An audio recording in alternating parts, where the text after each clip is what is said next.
Greetings, adventurers, and welcome to ADV in Japan. I got another gear review for you guys today. Nope, I'm actually not going to be reviewing these cameras. Instead, I'm going to be reviewing the remotes that I purchased for the cameras. I went ahead and picked up GoPro's The Remote and Insta360's remote as well too. So if you guys are definitely in the market for one of these, I got to tell you, this is probably one of the best gear purchases I have made this year. It's unbelievable how much of a game changer these remotes are. So if you're wondering why, definitely stick around as we're going to go ahead and get into it.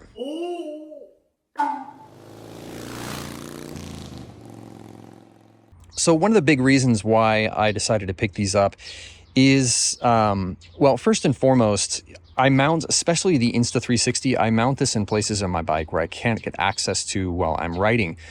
The GoPro is a little bit easier. You know, if it's on my helmet, I can just, click the button and we're good to go. But the Insta360 most definitely is almost always in places where I can't reach it while I'm riding. And the problem with that is I have to keep this thing recording all the time because I just don't want to miss that moment, Same thing with the GoPro. If I've got this mounted somewhere on the bike that I can't access it, then I end up just recording the whole time. And what that does is it drains battery and it drains storage too as well. And it also drains time because I got to pull the bike over if I'm not sure if I'm recording, which I can't even tell you how many times that's happened. Now, I know you can use the phone to confirm whether or not these devices are recording, but I don't want to be doing that while I'm riding my bike. It's not exactly safe to be riding, messing around stuff with your cell phone up here. So that's why I pulled the trigger on these remotes. And I got to tell you guys, probably one of the best purchases I made this year for sure. They do exactly what I want them to do with just a few hiccups here and there.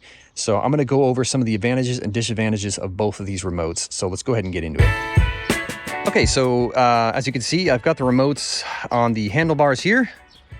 This allows me to operate the bike and the cameras in probably the safest way I can possibly think. Both of these come with straps that you can mount on the handlebars anywhere. I just felt like this would be probably the safest place to be able to quickly operate the cameras, but also maintain full control of the bike. Just in case if you have that one moment that just kind of pops up and you're like, dang, I got to record like right now.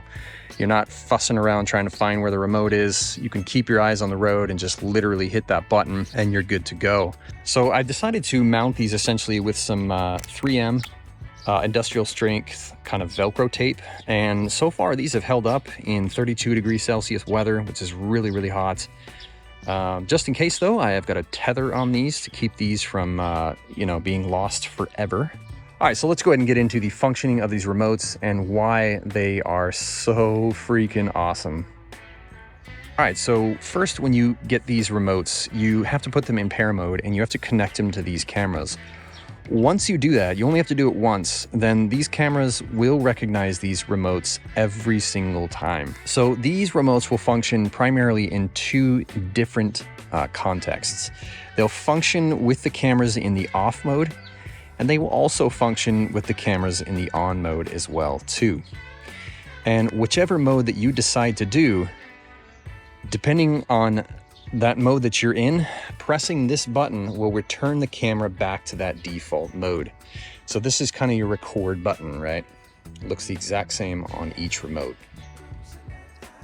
So say for example, if you have both of these cameras in the off mode and you press this button right here, you can see it's going to wake up the camera. It'll physically turn the camera on. And as you can see, it'll start recording. Great, so now we can do the exact same thing with the GoPro here.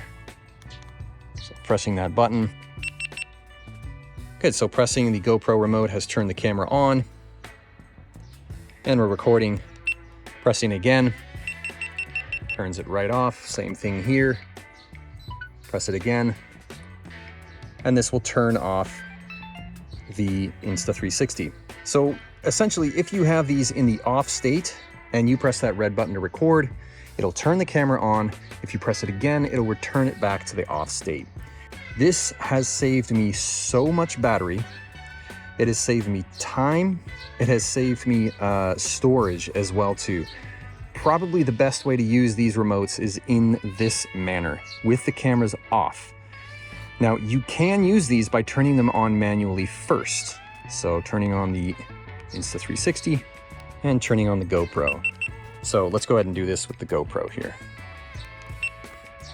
Good, see that? And then we press it again. Simply stops the recording, but the camera is still on, as you can see.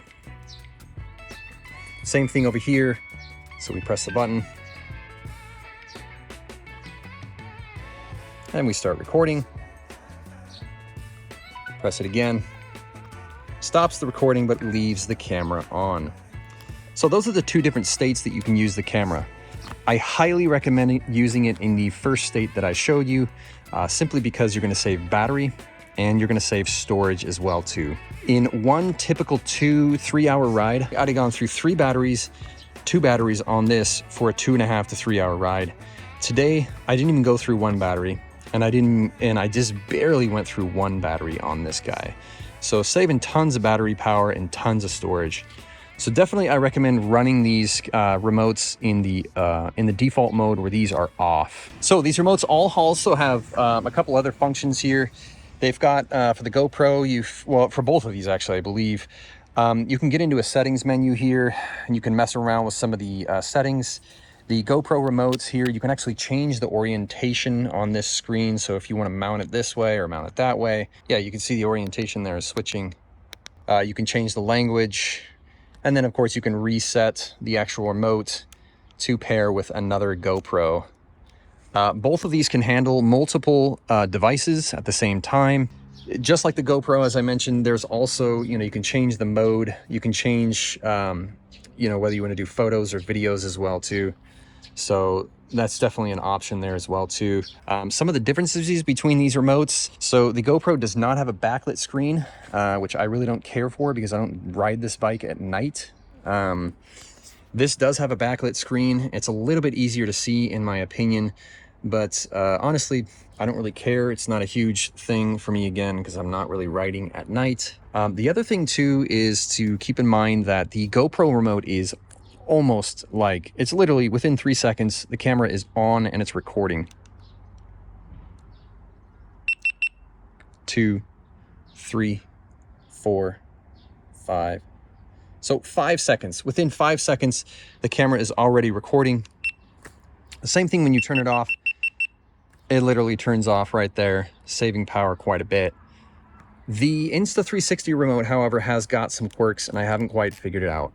So let's go ahead and try this out and let's count, see how long it takes for it to start recording. So pressing the button now. 1, 2, 3, 4, 5, 6, 7, 8, 9, 10. All right, so it took 10 seconds. Now, not just that, the remote still has not quite fully connected. And the reason why is because I can press this and nothing happens. The remote will remain in this state for about 40 seconds until it catches up with what the camera is doing. I don't know why this is the case, but it's certainly something that you need to watch out for. If you are considering purchasing this, it's not nearly as fast as the GoPro is. So still, we're waiting here. It's been probably about 30 seconds. Still waiting. It's probably been about 45, maybe 50 seconds. And finally, it has connected to the camera and it indicates the proper time. So I don't know why that is. You can't do anything with a remote when it's in that kind of dead zone there. Once you do get this screen popping up, then you can go ahead and record. You can go ahead and stop recording. So one of the other big differences between these two remotes is there are times where I want to change the view angle. And if I change the location of the camera, I want to be able to confirm what it looks like on my smartphone. And you cannot do that if the remote is connected to the GoPro. I'm not sure why, but when the remote is connected, you cannot access the camera from your smartphone app. So you have to literally turn the remote off, and then you can access it through the application. When you're finished, you have to turn the app off, disconnect it, and then turn the remote back on. The Insta360, on the other hand, can be connected to the remote and to the application at the same time. There's no issues with that. So I also did a small draw test on these. I wanted to see how much battery they drew from each camera while they're in the off mode. So over 1 hour, I let these remotes sit in pair mode with each of these cameras for an hour. And each camera lost less than 1%. And that's because it was literally 100% when I turned it back on. So the draw power over an hour was virtually nothing. The battery in these guys is also extremely long lasting. I can go out for 2 to 3 hours and they'll still be, somewhere around 75, 80%. So, they also can be just left on the entire time and hardly any battery is drained from these. So really good big thumbs up in both of those areas. It hardly draws power off the cameras themselves. And then the batteries in both remotes are really super long lasting. Okay, you guys, that's it. I hope you enjoyed this review. Definitely, if you have any questions, leave your comments and let me know what you guys think. I hope this was helpful. If it was helpful, definitely like and subscribe. It pushes my video up in the ranker. And many more people can watch it and enjoy it and get the information they need.